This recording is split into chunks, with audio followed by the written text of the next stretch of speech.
3월 6일 오늘도 하나님의 말씀으로 함께합니다. 오늘은 누가복음 5장의 말씀을 함께 나누겠습니다. 마테라 불리었던 레위는 세관에 앉아 있었습니다.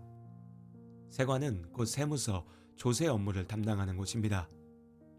레위는 세리, 세금을 걷는 사람이었죠. 다만 오늘날 세무 공무원과는 본질적인 차이가 있었습니다.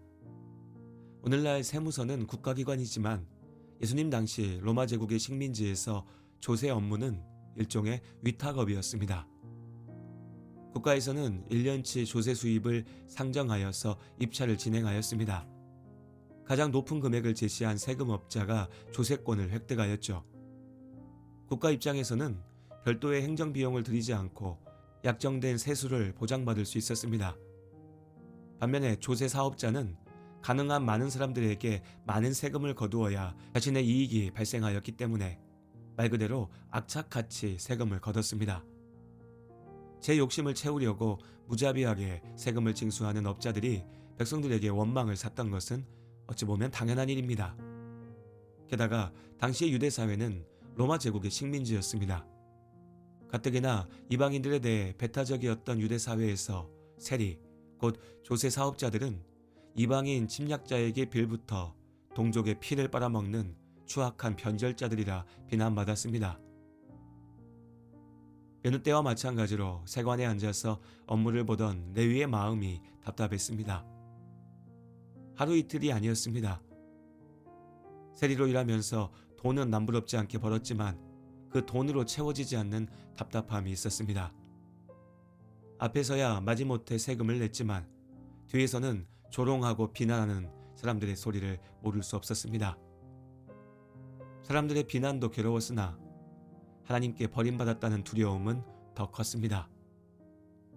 먹고 살기 위한 일일 뿐이라고 스스로 마음을 다잡아 보았지만 어쨌거나 돈 욕심에 욕먹을 일을 하고 있다는 자괴감은 쉽게 사라지지 않았습니다.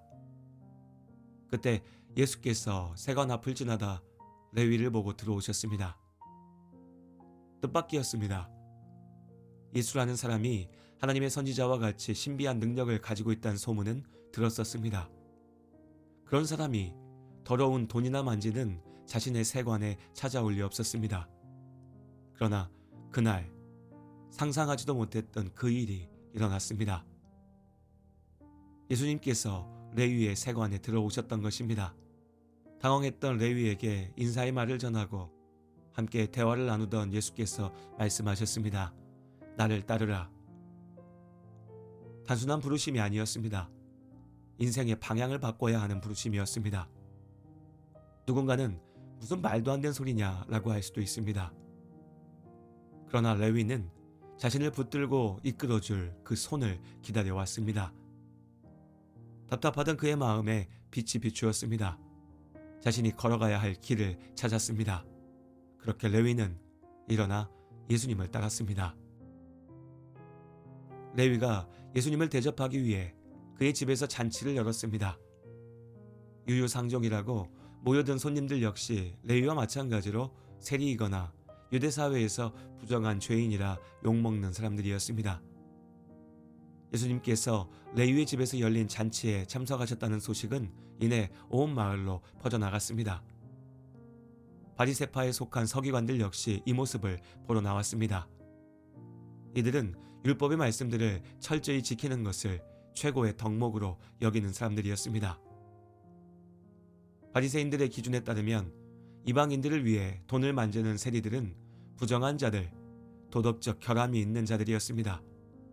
그런데 그런 그들과 어울려 식사를 하고 잔치를 한다는 것은 상상할 수도 없는 일이었습니다. 이들은 예수님의 제자들에게 지금 이게 뭐 하는 짓이냐며 따져 물었습니다. 그 말을 들으신 예수께서 답하셨습니다. 건강한 자에게는 의사가 쓸데없고 병든 자에게라야 쓸데있나니. 우리는 어제 예수님의 초기 사역에 대한 말씀을 나누었습니다. 한마디로 고치는 일이었죠. 귀신 들린 자, 병든 자, 소외되고 버려진 자들을 고치시고 회복시키셨습니다. 예수님께서는 고치기 위해 오셨습니다. 건강한 자에게는 어떤 좋은 약도 필요하지 않습니다. 치료는 병든 자를 위한 것이죠. 그러니 낫기를 원하는 병든 자야말로 예수님의 옆자리에 있을 사람들입니다. 스스로 아무 문제 없다고 자신하는 자들에게 예수는 필요치 않습니다. 내가 의인을 부르러 온 것이 아니요 죄인을 불러 회개시키러 왔노라. 고치시는 예수님의 곁에는 병든 자들이 있어야 합니다. 죄를 용서하시는 주님 앞에는 스스로 죄인임을 고백하고 구원의 은혜를 구하는 자들만이 설 수 있습니다. 말은 쉽지만 참으로 나의 약함과 아픔을, 죄악됨을 인정한다는 것은 결코 쉬운 일이 아닙니다. 세상은 약함을 드러낼 때 무시하고 짓누릅니다. 그렇게 살아가면서 우리는 스스로의 약함을 가리우기 위해 열심을 다합니다. 그러나 하나님께서는 우리가 약할 때 강하게 하십니다. 우리는 스스로의 약함을 드러내는데 익숙하지 않습니다. 자기 입으로 말하는 약점은 진짜 약함이 아닌 경우가 많죠. 하지만 그 아픔을, 그 약점을 드러내지 않으면 고칠 수가 없습니다. 나의 진짜 죄를 고백하지 않으면 구원을 얻지 못합니다. 죄인이, 아픈 자가 주의 곁에 섭니다. 내가 레위입니다. 내가 죄인입니다. 내가 예수가 아니면 안 되는 사람입니다. 예수님께서 그런 나를 위해 오셨고 나를 부르십니다. 이제 그 예수님께서 우리의 삶에 들어오셨습니다. 나와 함께 하십니다. 이제 나는 레위와 같이 버리고 일어나서 주를 따르겠는가? 이 질문에 대한 답은 누구도 대신할 수가 없습니다. 우리의 삶으로, 나의 삶으로 주님의 이 부르심 앞에 답해야 합니다.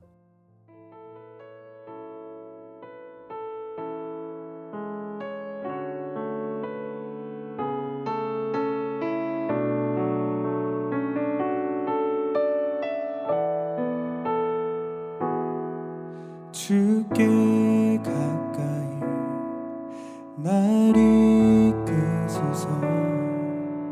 간절히 주님만을 원합니다. 채워주소서. 주의 사랑을 진정한 찬양 드릴 수 있도록 주께 가까이 날 이끄소서. 간절히 주님만을 원합니다. 채워주소서. 주의 사랑을 진정한 찬양 드릴 수 있도록 목마른 나의 영혼 주를 부르니 나의 맘 만져 주소서. 주님만을 원합니다. 더 원합니다. 나의 맘 만져 주소서.